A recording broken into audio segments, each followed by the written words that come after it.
I believe there is nothing more urgent than mass migration. Today, almost 1 in 5 people living in this country moved here from abroad. That is, of course, an all-time high. It's a similar number, by the way, in the United States, also an all-time high. The number of immigrants who entered the EU from non-EU countries doubled between 2021 and 2022 alone, and of course, it's gotten much higher since. And we know the situation, it didn't materialize in a vacuum. It's the result of a series of conscious decisions made by politicians all over the continent and others across the world over the span of a decade. J.D. Vance just went into the heart of darkness, the Munich Security Conference, and he decided to tell the truth. What a novel concept. This is what I was just talking about yesterday with my episode. It's like there's just a level of honesty that's happening that I can't believe. I can't believe it. You guys constantly say, more content, Clint, more content. All right, back-to-back episodes, just because I love you. Thank you, seriously. The fact that you guys want to hear more from me means a lot. So J.D. Vance went to the Munich Security Conference this morning, and he gave a about 20-something minute speech that just lit the New World Order on fire. I mean, I don't know how else to put it. Really just laying his cards on the table and saying, this is what's happening, this is who's doing it, and this is why. And this is why we're not going to do it anymore. And I think that it is a big moment. So for those that haven't had a chance to listen to it or watch it, we're going to do that right now, the entire thing. And I'm going to interject with my commentary periodically on areas of disagreement and agreement and emphasizing points that really matter. But I think that if you haven't had a chance to listen to the whole thing, it is worth doing. On top of that, Trump today decided to fire thousands of IRS agents. That just came down a few minutes ago. I don't know how else to describe this other than like, it's basically like the Buchananite wing of the Republican Party and the Ron Paul wing of the Republican Party. The Buchananites are much more nationalistic and, border hawks, but also very anti-war, very anti-NWO. And then the Ron Paul libertarian wing, obviously, which I'm more a member of. But like it's this confluence of these two movements that is really having life breathed back into it. I didn't expect it. I'll just be honest. Like, I did not expect J.D. Vance and Trump to represent in so many ways. It's weird. It's weird. Like, did anybody see this coming? I'm sure some people did, but my goodness, it's amazing. Anyways, let's get into the speech. Actually, before we watch the speech, let's talk about some of the commentary we're getting. This is from a congresswoman out of Pennsylvania. Her name is Chrissy Houlihan. She says, I'm struggling for the words to describe my disappointment with Vice President Vance's speech at the Munich Security Conference. I feel as though all of Europe and half of America deserve an apology. VP Vance chided and derided Europe for the very things that our great nation is wrestling with. He maligned the continent's leaders and voted when our own house is not in order. According to him, Europe is retreating away from free speech and is making wrong choices about who should be part of a free society. He maligned them for not leading with the right values and for persecuting those who disagree with them. He also spent time scoffing at the idea that Romania's election was possibly compromised, with not a whiff of a mention of the violence of January 6th or the attempt to annul our own election of 2020, and not a word about Ukraine or Russia. The hypocrisy is just more than I can take. I'm sorry, this does not reflect who we are and how much we value the European continent. Wrong, Chrissy. This is exactly who we are and how we feel about the European continent. And also, when you say I'm struggling for words to describe, and then you go on, multi-paragraph screed, you're just being performative. So I'm not buying it. So I just wanted you to get an idea of the Democrat class's, response to J.D. Vance. You already know it's good. If they hate it this much, you know it's good. Let's get into it. Thanks to all the gathered delegates and luminaries and media professionals, and thanks especially to the hosts of the Munich Security Conference for being able to put on such an incredible event. We're, of course, thrilled to be here. We're happy to be here. And, one of the things that I wanted to talk about today is, of course, our shared values. And it's great to be back in Germany. As you heard earlier, I was here last year as United States Senator. I saw Foreign Secretary David Lammy and joked that both of us last year had different jobs than we have now. But now it's time for all of our countries, for all of us who have been fortunate enough to be given political power by our respective peoples, to use it wisely to improve their lives. And I want to say that, I was fortunate in my time here to spend some time outside the walls of this conference over the last 24 hours. And I've been so impressed by the hospitality of the people, even of course, as they're reeling from yesterday's horrendous attack. And the first time I was ever in Munich was with my wife, actually, who's here with me today, on a personal trip. And I've always loved the city of Munich, and I've always loved its people. And I just want to say that we're very moved, and our thoughts and prayers are with Munich and everybody affected by the evil inflicted on this beautiful community. We're thinking about you, we're praying for you, and we will certainly be rooting for you in the days and weeks to come. Quick explanation there. That is in regards to the attack on Christmas. I think it was Christmas Eve in Munich. It was the vehicle attack. I covered it a couple months ago. Now,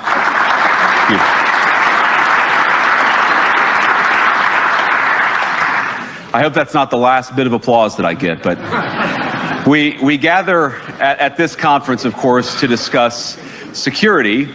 And normally, we mean threats to our external security. I see many great military leaders gathered here today. But while the Trump administration is very concerned with European security and believes that we can come to a reasonable settlement between Russia and Ukraine, and we also believe that it's important in the coming years for Europe to step up in a big way to provide for its own defense, the threat that I worry the most about vis-a-vis Europe is not Russia, it's not China, it's not any other external actor. And what I worry about is the threat from within, the retreat of Europe from some of its most fundamental values shared with the United States of America. Now, I was struck that a former European commissioner went on television recently and sounded delighted that the Romanian government had just annulled an entire election. He warned that if things don't go to plan, the very same thing could happen in Germany too. Now, these cavalier statements are shocking to American ears. For years, we've been told that everything we fund and support is in the name of our shared democratic values. Everything from our Ukraine policy to digital censorship is billed as a defense of democracy. But when we see European courts canceling elections and senior officials threatening to cancel others, we ought to ask whether we're holding ourselves to an appropriately high standard. And I say ourselves because I fundamentally believe that we are on the same team. We must do more than talk about democratic values, we must live them. We're only 3.5 minutes in, and you can already see it's just a shot across the bow, like right out the gate. And I love that he butters him up by saying, I love Munich, I love the people of Munich, I love coming here, blah, blah, blah. And he gets an applause line after he shares his condolences for the attack that happened last month. And then he says, knowingly, he goes, I hope that's not the last applause line I get during this speech, because he knows where this speech is going. And it's really important, man. I mean, it's just so important. This actually reminds me a lot of when Trump, I don't remember what year it was, probably 2017, maybe 18. He goes to the World Economic Forum and he gives a speech, and he just talks about how, we're not gonna go away from nationalistic desires or priorities. The truth is plain to see. If you want freedom, take pride in your country. If you want democracy, hold on to your sovereignty. And if you want peace, love your nation. Wise leaders always put the good of their own people and their own country first. The future does not belong to globalists. The future belongs to patriots. The future belongs to sovereign and independent nations who protect their citizens, respect their neighbors, and honor the differences that make each country special and unique. Like, we're not doing this. We're not doing this globalist thing. And essentially what J.D. Vance is doing is he's going in there and he is chastising them. I mean, he is just telling them, hey, you guys are hypocrites. You lecture the entire world about defending democracy while you simultaneously threaten democracy with censorship and election overthrows, which is what happened in Romania. I mean, it really is galling, but just to have an American politician, particularly the vice president of the United States, which for somehow that still doesn't feel real to me, but yeah, that's who this guy is. He's second in chain of command for the presidency. Yeah. I mean, to have the vice president of the United States go to the Munich Security Conference and just lecture them about how they are the primary threat. It ain't China. It ain't Russia. It ain't North Korea. It's not even Iran, which you would expect the old guard of the GOP to, harp on. He's saying it's within. It's you. It's the people in this room listening to him right now.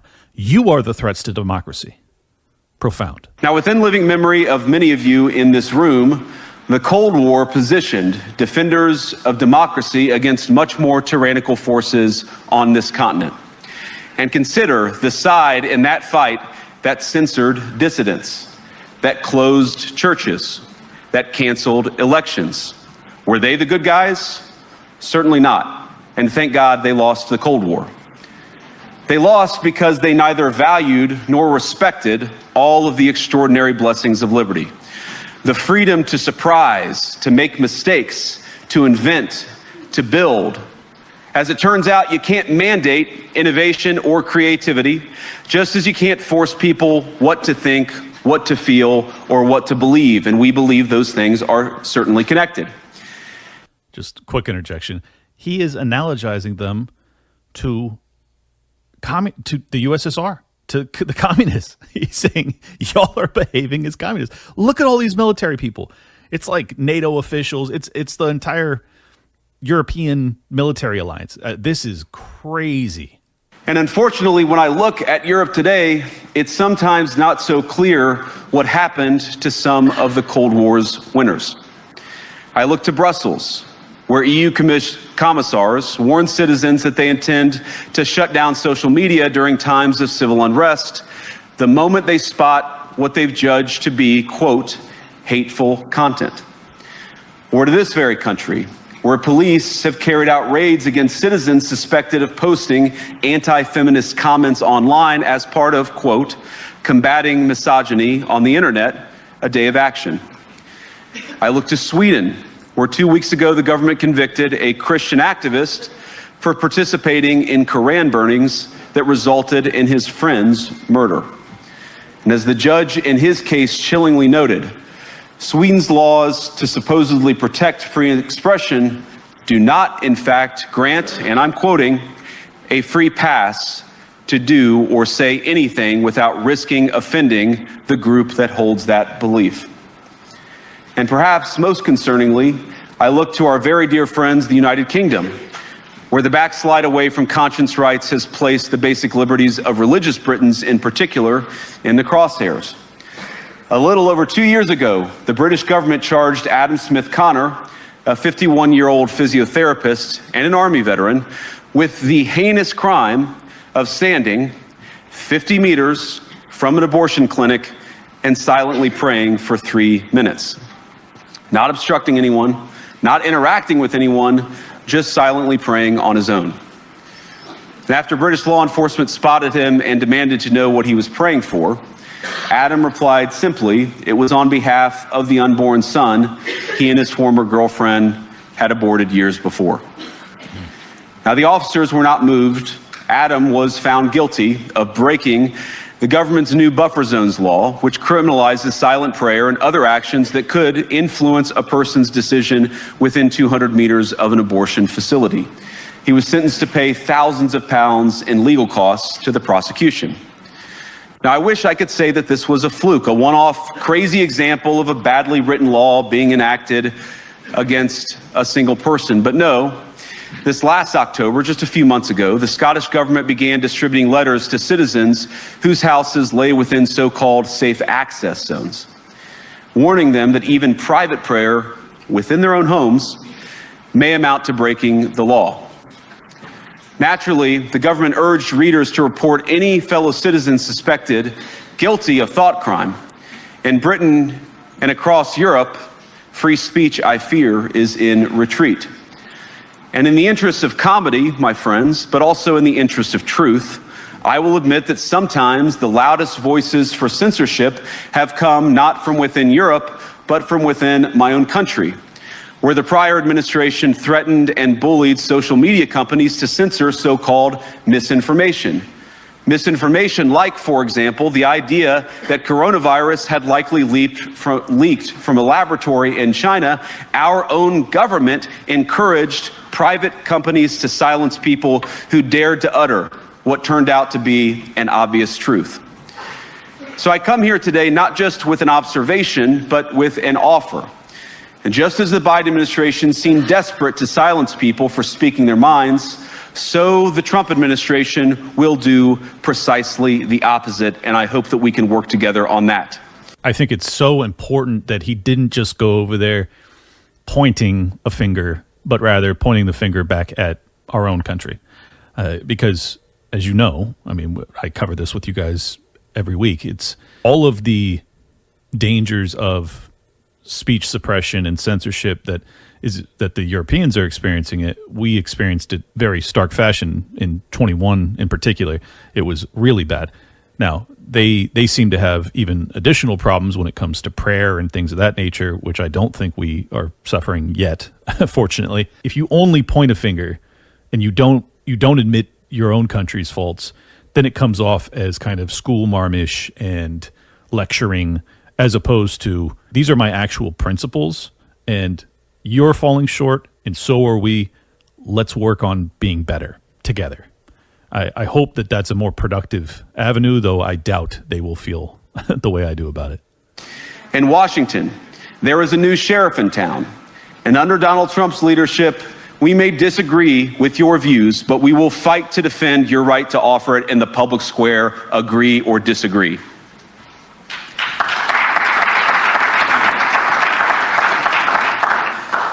That's a tepid applause, is it not?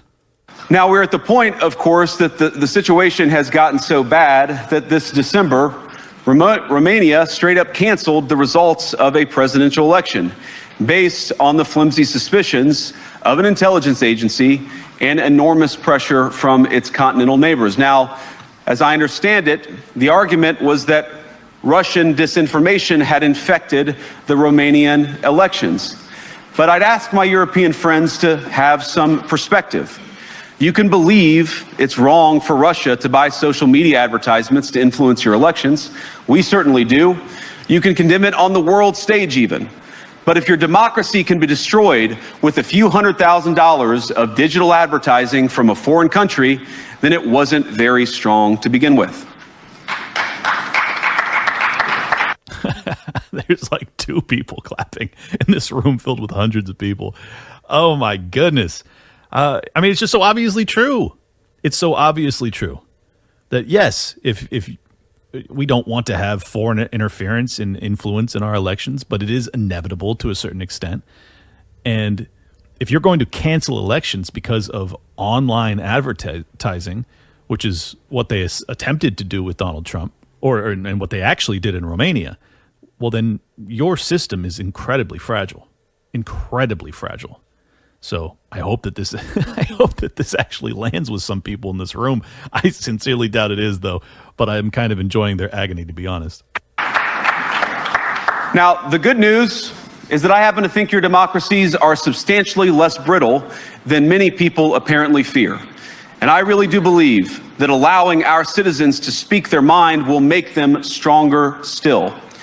Which, of course, brings us back to Munich, where the organizers of this very conference have banned lawmakers representing populist parties on both the left and the right from participating in these conversations. Now, again, we don't have to agree with everything or anything that people say. But when when political leaders represent an important constituency, it is incumbent upon us to at least participate in dialogue with them. Now, to many of us on the other side of the Atlantic, it looks more and more like old entrenched interests, hiding behind ugly Soviet-era words like misinformation and disinformation, who simply don't like the idea that somebody with an alternative viewpoint might express a different opinion or, God forbid, vote a different way or, even worse, win an election. Man, I mean, just think about how far we've fallen, that to go to the Munich Security Conference and talk to basically all of the leaders of Europe and not just Europe, other countries too, but to have to go there and explain the value of free speech to the Western world. I mean, we were so far down the slippery slope. So far. Like, you could almost not even see us anymore. We were so far down it. That you have to go and explain that, yes, people you don't agree with get to talk. Political parties you don't agree with get to actually exist. I mean, specifically what he's referencing here, in my opinion, is the AfD, which is from my vantage point, it's the center right. Some say it's the libertarian right wing of the German political parties. Obviously, our media and European liberal media describe it as the alt-right.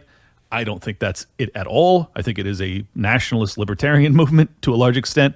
But regardless, they are trying to essentially keep them out of power and trying to demonize them in the media and doing exactly what they did to MAGA in America. I mean, that's what's happening. Crystal clear. So I think this is just so profound to have the vice president of the United States that has to go to Europe, Western liberal democracy epicenter, and explain to them that, hey, in a liberal democracy, you actually have to have some liberal values like free speech. What do you think about that? And they're mortified to hear him say this. It's amazing. Now, this is a security conference, and I'm sure you all came here prepared to talk about how exactly you intend to increase defense spending over the next few years in line with some new target. And that's great, because as President Trump has made abundantly clear, he believes that our European friends must play a bigger role in the future of this continent. We don't think, you hear this term, burden sharing, but we think it's an important part of being in a shared alliance together that the Europeans step up while America focuses on areas of the world that are in great danger. But let me also ask you, how will you even begin to think through the kinds of budgeting questions if we don't know what it is that we are defending in the first place? I've heard a lot already in my conversations, and I've had many, many great conversations with many people gathered here in this room. I've heard a lot about what you need to defend yourselves from, and of course that's important. But what has seemed a little bit less clear to me, and certainly I think to many of the citizens of Europe, is what exactly it is that you're defending yourselves for. This is very interesting. So the angle he's taking on this is the one that Tucker Carlson has been espousing for about a year now. Is that, like, sure, we won World War II, but what did we win? Where is Western, democracy? Where is the freedom that we fought for? Where is it? You're avoiding answering my question. Which is why do we have so many guns? Because we're free. No, didn't ask that. Because we're free, because no one can tell us we can't defend ourselves. We all used to have guns too. No, we and don't. then you guys, after the Second World War, which was like a liberation war, and you won, you lost all your freedom, and now you can't even express your political opinions or they put you in jail. So, like, how did you win? How did you win? Is that what victory looks like? You lose all your rights, your economy gets destroyed, you know what we won? By bankers, we and all won. of a sudden, oh, I won! We won because I'm not conducting this interview in German, which I would have been. So it's a linguistic thing. I'd rather not speak German and be goose-stepping around my yard in England, yeah. Goose-stepping? Yeah. But you are goose-stepping. People are arrested for praying. We literally won our freedom. Where's your freedom? Where's your freedom? You can get arrested. I'm as free as you could possibly want a human being to be. You can't defend yourself. You can't control who comes into your country, and you can't criticize government policies or you get arrested. So how are you free? You're a slave. Tucker has been lambasted for this. He has been criticized to the highest levels. And I think in part because it kind of shatters the World War II, in my opinion, myth that it was just pure good versus evil and that the victors were the defenders of freedom. And it's that simple. And that once victorious, well, then we just carried on this mantle of freedom and liberty, and that's all there is to it. But what he has done and what J.D. Vance is doing right now, at the Munich Security Conference is he's saying, what values are you defending? What values do you believe in? What values do your people deserve? Perhaps most importantly, what values and what rights and liberties do your people possess? Very, very important. And I think, oh man, now I'm understanding. I had only watched the first 5 minutes of the speech. Now I'm understanding why this is so powerful and why this is so controversial. What is the positive vision that animates this shared security compact that we all believe is so important? And I believe deeply that there is no security if you are afraid of the voices, the opinions, and the conscience that guide your very own people. Europe faces many challenges, but the crisis this continent faces right now, the crisis I believe we all face together, is one of our own making. If you're running in fear of your own voters, there is nothing America can do for you. Nor, for that matter, is there anything that you can do for the American people who elected me and elected President Trump. That was, I always forget which brother it was, but that was either Vladimir or Vitaly Klitschko, former heavyweight champion of the world and Ukrainian politician that was listening to that. I think it's just such an important point, though. If you're afraid of your own people, yeah, we're not going to have your back. And should we? If the government of your country is the enemy of its own people, why should we be your ally? Why should we have your back? And the same should be said for America. I even said this to some controversy a couple weeks ago. It's like, would I fight and die for America? It's like, I would absolutely fight and die for freedom. I would absolutely fight and die for the ideals that America represents. But under the Biden administration, like if you were to ask me in late 2020, you going to fight and die for America, Clint? Yeah, probably not. Like, why would I risk everything to defend this landmass that is currently governed by a government that has me locked in my home? It's like the answer is no. No, it's a tyrannical government.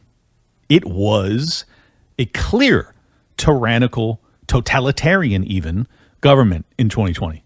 Why should I fight for it? And the same lesson is being applied by JD here. He's saying, why should we be defending you? And can you even defend yourselves if your people are in opposition to the trajectory of things? You need democratic mandates to accomplish anything of value in the coming years. Have we learned nothing that thin mandates produce unstable results? But there is so much of value that can be accomplished with the kind of democratic mandate that I think will come from being more responsive to the voices of your citizens. If you're going to enjoy competitive economies, if you're going to enjoy affordable energy and secure supply chains, then you need mandates to govern, because you have to make difficult choices to enjoy all of these things. And of course, we know that very well in America.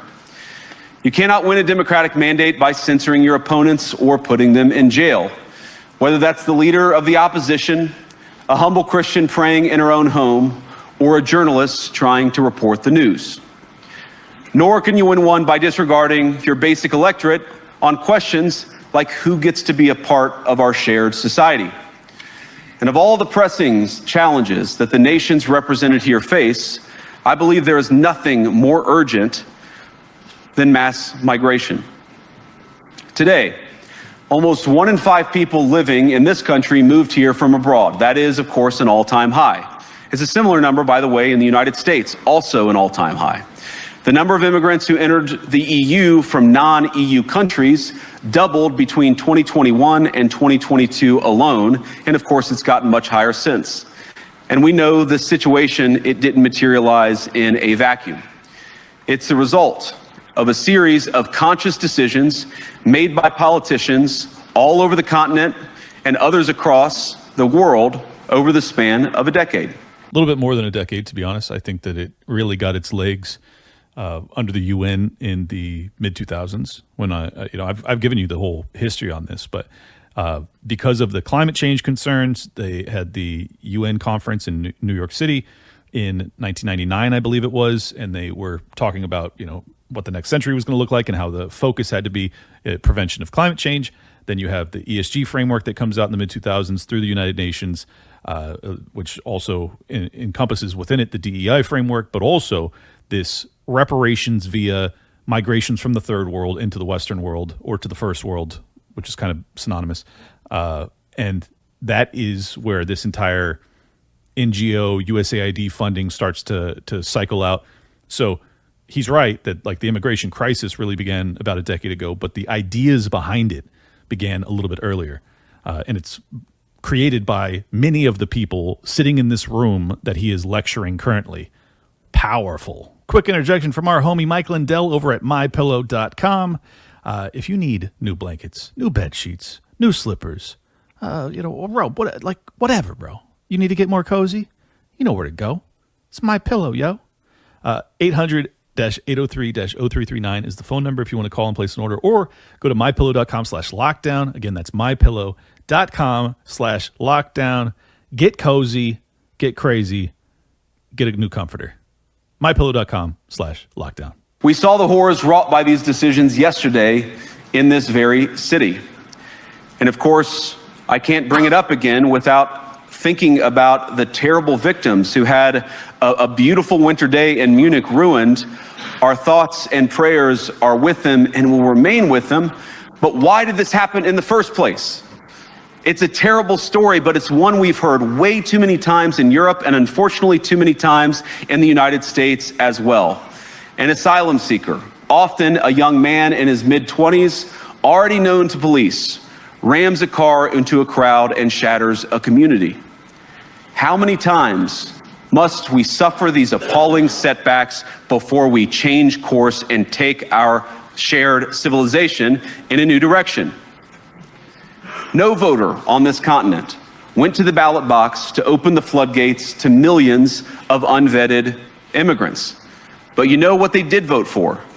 In England, they voted for Brexit, and agree or disagree, they voted for it. And more all over Europe, they're voting for political leaders who promise to put an end to out-of-control migration. Now, I happen to agree with a lot of these concerns, but you don't have to agree with me. I just think that people care about their homes, they care about their dreams, they care about their safety and their capacity to provide for themselves and their children. And they're smart. I think this is one of the most important things I've learned in my brief time in politics. Contrary to what you might hear a couple mountains over in Davos, the citizens of all of our nations don't generally think of themselves as educated animals or as interchangeable cogs of a global economy. Oof. All right. That one's deep. Requires a little nuance and explanation. So when he says a couple of mountains over in Davos, that's a direct shot at the World Economic Forum, obviously. And the other reference that he says is that our people are not just cogs in the machine of an economy or a global economy. It's like that is really the primary complaint of the average Trump supporter, is that like there has not been a prioritization of the American working man. I mean, this has been a common concern amongst Americans and all people forever, all over the world. But the Democrats used to represent that interest, at least in rhetoric. Whether or not they actually ever helped them is kind of irrelevant. But the Democratic Party was the working class, blue collar party for decades and decades. Certainly under the JFK and LBJ and the whole welfare state, it was all framed as like, we're helping the poor, we're helping the middle class, and what JD is saying here is that there's been this perception. In fact, Sam Hyde went on this rant when he was critiquing Vivek Ramaswamy's take on the H-1B visa, controversy. Is like, we're not just fucking cogs in a machine, Vivek. This is Sam Hyde talking, not me. That's not how this works. We are a people of a country. And I think this is really the divide in the fight that you're seeing waged, not just in America, but all over the world, of nationalistic desires of showing a primary concern for your people, your countrymen, before the rest of the world. I mean, this is the whole moniker of MAGA, is America first, or make America great again. Like, the priority is supposed to be America. And it hasn't been. What they mean by that, what most Trump supporters mean by that, well, I can't speak for all of them, but what I take away from it is we need to focus on our laboring class first before we concern ourselves with the needs of migrants. And I personally think that's a reasonable thing to say. That, hey, I live here, I was born here, I pay taxes into the system, I ought to come as a higher priority than some refugee or some economic migrant that comes from wherever else on the rest of the planet that has never contributed anything to the American government financially, hasn't contributed anything in terms of labor either. They just got here, but they come in and they get kind of a priority service. And from Democrat systems and welfare establishments, they actually pay them, many of them. And some of them have gotten funding to make the trek here via NGOs, which once again means that the American working class is being taxed, and then they are funding their own replacement, their own immigration or invasion, depending on your perception. So this is a real challenge to the whole globalist world order, like the globalist mentality of, yeah, citizenry is not really relevant. We are all global citizens. You know, that is the type of stuff that you hear, or that you used to hear ad nauseum at Davos, at the World Economic Forum. We're global citizens. We must concern ourselves with global concerns at this point. We must work in tandem, corporations and government and stakeholders, contrary to the interests or desires of our people. And we must force upon them our utopia. I mean, that is genuinely their worldview. It's sick. And he is just demolishing it to their faces. And it's hardly surprising that they don't want to be shuffled about or relentlessly ignored by their leaders. And it is the business of democracy to adjudicate these big questions at the ballot box. I believe that dismissing people, dismissing their concerns, or worse yet, shutting down media, shutting down elections, or shutting people out of the political process protects nothing. In fact, it is the most surefire way to destroy democracy. Duh. Right? I mean, yeah. If you don't let people vote, if you don't let people speak, then your democracy is already broken beyond repair. Obviously. Oh, and by the way, how can you possibly have a electorate that is educated enough, that understands current events enough, if they can't even know reality, if they can't know the truth because you're not allowed to talk? I mean, it's on its face, it's counter to, you know, any sort of democratic framework. And speaking up and expressing opinions isn't election interference. Even when people express views outside your own country, and even when those people are very influential. And trust me, I say this with all humor, if American democracy can survive 10 years of Greta Thunberg scolding, you guys can survive a few months of Elon Musk. But he is bombing hard in this room, but the applause breaks are every populist right-winger all over the planet. They are all just going, this is the greatest thing I have ever fucking heard. This is the best. If we can handle a decade of lectures from your teenage autist, Greta Thunberg, well, then you can handle a couple months of lectures from our autist, Elon. Isn't that fair? I think that's fair. I mean, you barely got any laughter. It was clearly a chance for a laugh break, and no one bit. What no democracy, American, German, or European, will survive is telling millions of voters that their thoughts and concerns, their aspirations, their pleas for relief are invalid or unworthy of even being considered. Democracy rests on the sacred principle that the voice of the people matters. There's no room for firewalls. You either uphold the principle or you don't. Europeans, the people, have a voice. European leaders have a choice. And my strong belief is that we do not need to be afraid of the future. You can embrace what your people tell you, even when it's surprising, even when you don't agree. And if you do so, you can face the future with certainty and with confidence, knowing that the nation stands behind each of you. And that, to me, is the great magic of democracy. It's not in these stone buildings or beautiful hotels. It's not even in the great institutions that we have built together as a shared society. To believe in democracy is to understand that each of our citizens has wisdom and has a voice. And if we refuse to listen to that voice, even our most successful fights will secure very little. As Pope John Paul II, in my view, one of the most extraordinary champions of democracy on this continent or any other, once said, "Do not be afraid." We shouldn't be afraid of our people, even when they express views that disagree with their leadership. Thank you all. Good luck to all of you. God bless you.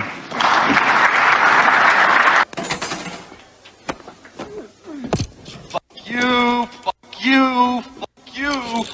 You're cool. Fuck you, I'm out. Shout out to Steven Crowder for that edit there, from Half Baked. Obviously, it's not a real video footage of JD Vance throwing a hamburger into Canada's face.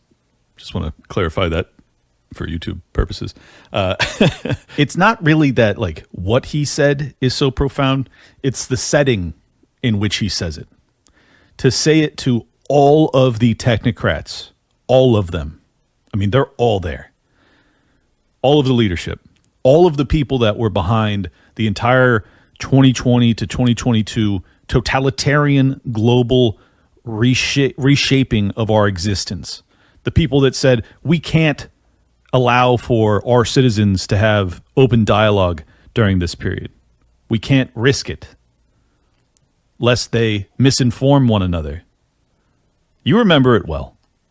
I know everybody wants to forget it, but it happened.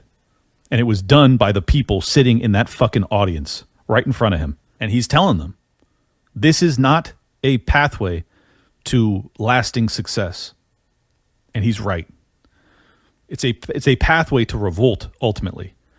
You will be overthrown eventually. Like, that's just inevitable. You suppress a free people, they will eventually rise up. Now, my hope, and the whole reason I ultimately broke down and voted for Trump, is that a peaceful resolution to these matters can be had through democratic processes, that we can vote to stop it, hopefully. And as of now, Trump round 2 is doing so successfully. Now, I have no idea if the AfD in Germany represents, a similar level of courage and course correction for the German people. I haven't studied them enough to say definitively. And honestly, like, even though I've studied, Trump deeply, I still can't say definitively, what his beliefs are. So I don't know anything for sure about the AfD, for damn sure. But like, my hope is that for the people of Germany and those that are interested in free speech again, in being free people, that they can peacefully vote their way back on to that path.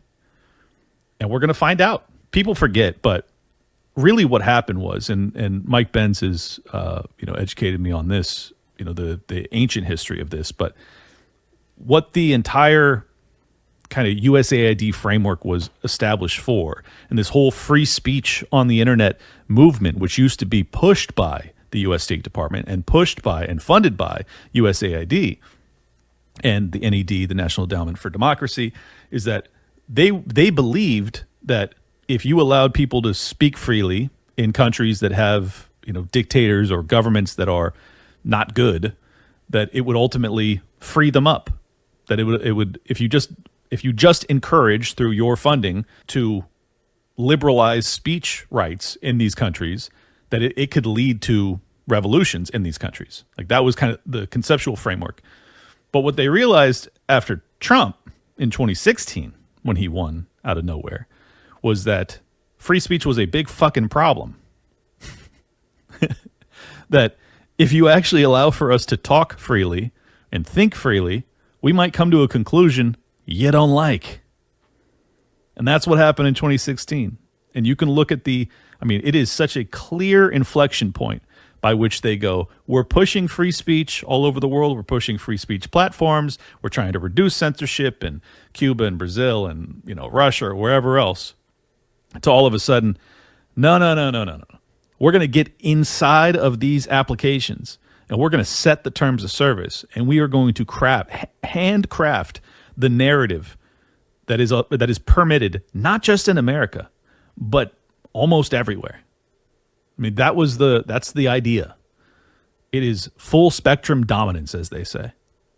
And as a consequence of that, because you have America, the leader of, the free world, scare quotes, that starts to believe that way and behave that way, well, that idea starts to take hold throughout the West.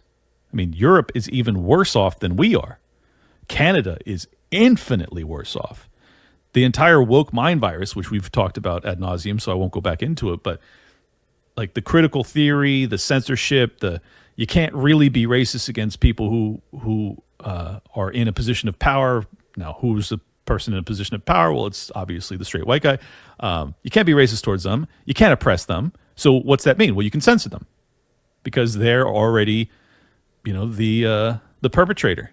So you don't have to let them speak. That's okay.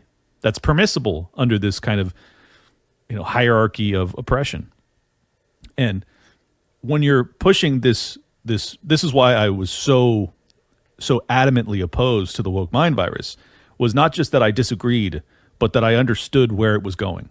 That it wasn't just about like school marmish, oh, I'm just going to chastise you and call you racist all day. Like, that's irritating enough, and I would oppose that anyways, but like the real existential threat behind it is that it doesn't stop there.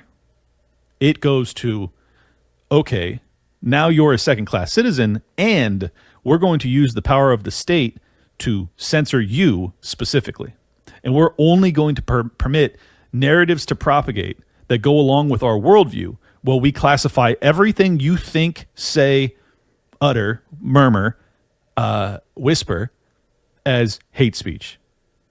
That you need to be blacklisted everywhere. You can't have a platform. Are you out of your mind? I mean, the entire concept of platforming. You can't even have someone on your show, Clint, that has an opinion that's unpermitted. Like, that was a real thing. People genuinely said, don't platform this person. Constantly. They still do it. It's madness. You can't platform Andrew Tate. Are you crazy? You can't platform him. It's like, get the fuck out of here. It's one of the most famous people on the planet. You can't platform him. They said it about the President of the United States. You can't platform him. You can't platform Donald Trump. CNN, we're not going to platform his speech. We're not going to platform it. Even though he could tweet out his speech and have 300 times more people watch it than would have seen it on CNN. Anyways, setting their delusions aside. But this was the existential nature of that threat. That like once you function from this critical theory vantage point, and then you inculcate those values in the governance model, well, then it's over. Like, there is no freedom to be found, and there is no democratic, peaceful resolution by which you might reclaim those lost liberties. And it's just so goddamn important to have J.D. Vance go to the Munich Security Conference and tell all of the people that stood behind the entire censorship regime, the entire narrative crafting control regime of 2020 through 2022, and it still exists to a lesser extent, and just tell them, you're all fucking assholes. I mean, that's basically what he said, right? He's like, you guys are terrible. You're terrible. And he knows that it was the energy that hated, it was the people with the energy that hated everything that was happening from 2020 to 2022 that caused his rise to power, that put Donald Trump and J.D. Vance into the White House. And he knows who he's speaking for. And he's speaking for people like you and me, I would imagine. If you listen to the show, you probably agree with much of what he had to say there. So I just think it just continues to prove out that the Trump administration, round two in particular, setting aside all of the failures of round one, it seems to genuinely be attempting to reflect the values of their voters. Now, I am not perfectly in alignment with everything JD Vance said there. And I'll give just a quick, caveat to all this is that, I don't think that the immigration flood is the number one issue. I think, as he said, the number one issue, and I think in some ways he'd probably agree with me. This is a bit, semantical or order of operations, but I think he would probably agree with me that the real problem, as he said in the opening of that speech, is not the migrants, it's the government. It's the government that's funding it. Like, that's the issue. If you have people that are coming to your country because they want a better life and they're going to work their tail off and they want to embrace American values, I don't think JD Vance hates them. He's married to an Indian lady. Like, I don't think he's some full-on hawk either. But I think what he's saying there is, like, it is in alignment with much of the MAGA base, that, like, the biggest issue to MAGA, the thing that really, plucked Trump out of not obscurity, but certainly took him from unplausible to viable, he really embraced the concerns of the working class, the blue collars that were seeing their jobs absorbed by illegal immigration. Like, that was a huge voting bloc that was not being heard. There was no one representing them. From the libertarian right that said open borders are good to the Democrats who said open borders are good, and then the GOP who lied to them, election after election, saying, yeah, we're gonna handle it, and then didn't. And Trump just came in there. He's like, I'm your guy. I'm gonna build a wall. I think it was Roger Stone that really advised him on this. I could be wrong. It might have been Steve Bannon. But regardless, it was like, it's obvious that he and JD understand what put them in a position of power, and they're trying to deliver on not just their promises, but on their rhetoric, but on also, like, what their people want to hear being said. And it's great. It's great to witness. Like, you ought to chastise these fucking people. They're totalitarian. He analogizes them to the communists because they fucking behave like communists. That they think it's okay to censor. Oh, we're not censoring you. It's just that you're hateful. We're trying to prevent hate speech. No, you're fucking censoring us. You're absolutely censoring us. There's no other way around it. Like, the whole reason for free speech is so I can say things that you might hate. Fucking great. Thank you, JD Vance. Thank you, Trump, too. Firing thousands of IRS agents. This is amazing, man. It's amazing. What a time to be alive. Anyways, I hope you guys enjoyed this episode. Please do hit the like button, subscribe, share it around. I'll try and do 2 to 3 episodes a week like I had been. I'm gonna just have to get accustomed to talking about things that make me happy as opposed to things that make me mad. What a time to be alive. Things that I like are happening. I didn't think it was possible. By the way, I got to do a fact check on myself. The attack that I was talking about in Europe was actually in a different country on Christmas Eve, or a different city. The one that he's referencing was actually yesterday. There was another vehicle attack in Munich just yesterday. As far as I know, it was just, 39 injured. I don't know that anyone was actually killed, which is great if no one died. But that was actually specifically what he was referencing. So, and we'll get you out of here on this. This is the response from the German Defense Minister Pistorius, a member of the left-wing SPD, aka our Democrats party. He reacts to VP Vance and he says, "This is not acceptable." This is why I cannot just ignore what we heard before. I cannot not comment on the speech we heard by the US Vice President. We fight for your right to be against us. That is the motto, one of the mottos of the Bundeswehr, and it stands for our democracy. This democracy that was just called into question by the US Vice President, and not just the German democracy, but Europe as a whole. He spoke of the annulment of democracy, and if I understood him correctly, he compares the condition of Europe with the condition that prevails in some authoritarian regimes. Ladies and gentlemen, this is not acceptable.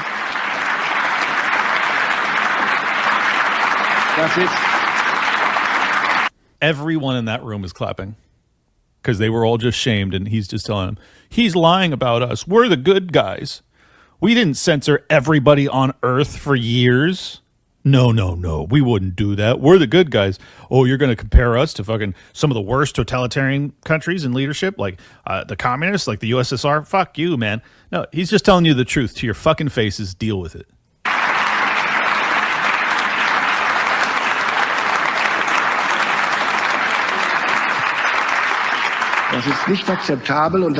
This is not acceptable.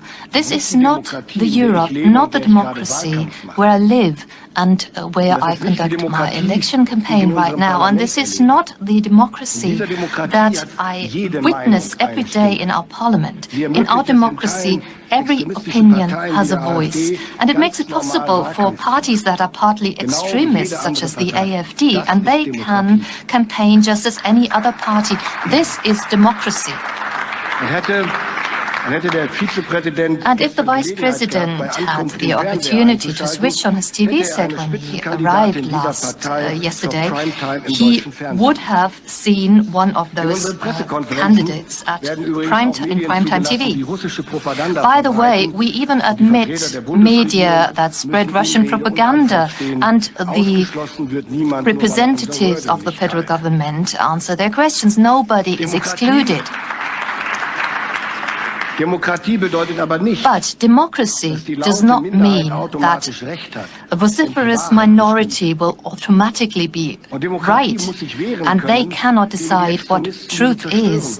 It does not mean that anyone can say anything, and democracy must be able to defend itself against extremists that try to destroy it. I am happy to live in Europe where this democracy is defended every day against its internal and external enemies. It's just such obvious bullshit. I mean, he's saying, oh, these people are allowed to talk and run for office. But then at the end he goes, but democracy must defend itself against extremists that attempt to destroy it. But like what he just said 1 minute prior was that the AfD is extremists.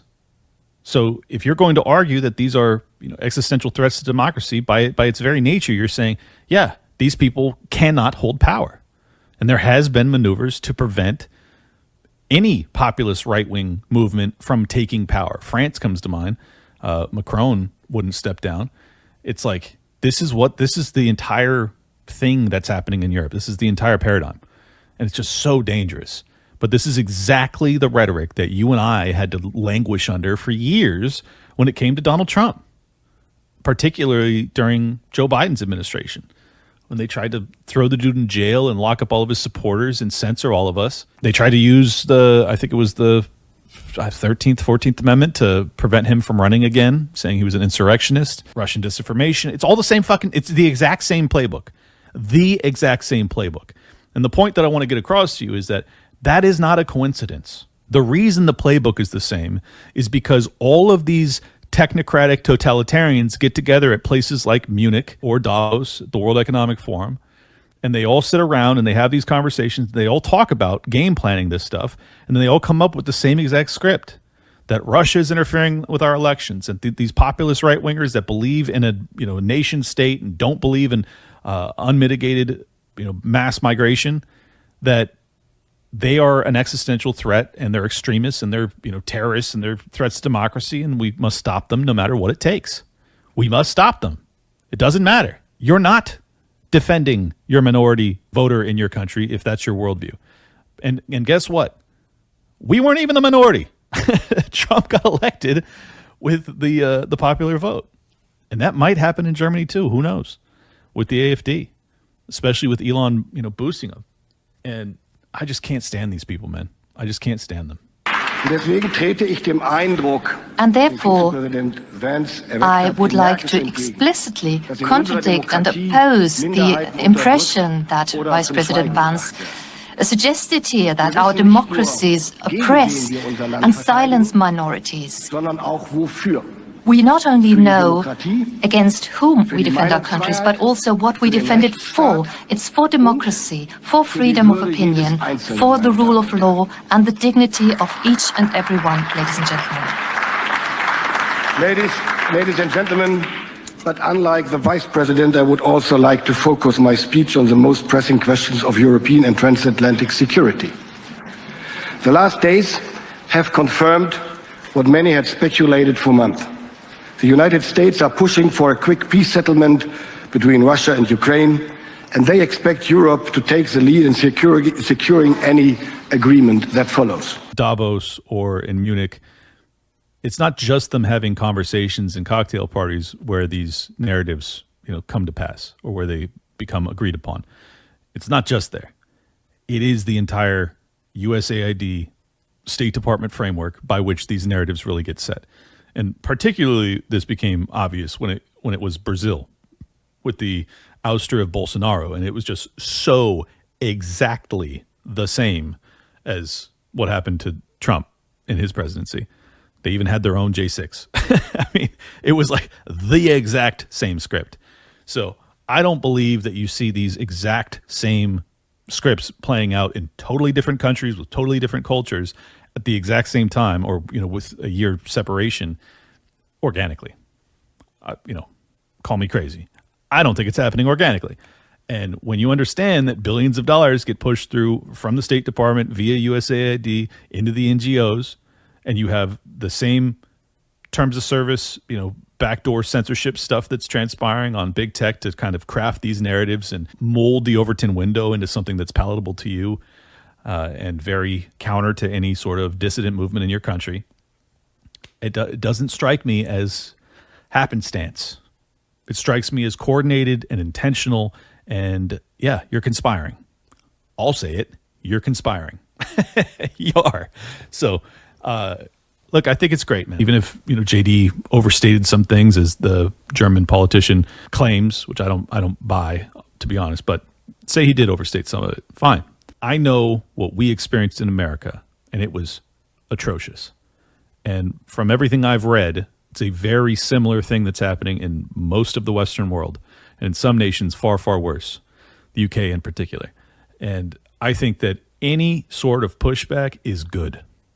It's desperately needed, and it's urgent. So kudos to you, JD Vance. I hope that you don't stop, and I hope that the people in that room probably don't give a shit what you had to say, but I think that speech and speeches like it will resonate with, you know, these populist right-wing movements that are popping up all throughout the West, and it will feed fuel to that. And that, ladies and gentlemen, is more than anything why they wanted to prevent Trump round 2. Leave a comment. Let me know what I got wrong. Talk to you guys soon. Peace. Welcome to Liberty Lockdown. Please scan your barcode. Your liberty ain't gone, but yeah, it's on hold. Where did it come from and where did it go?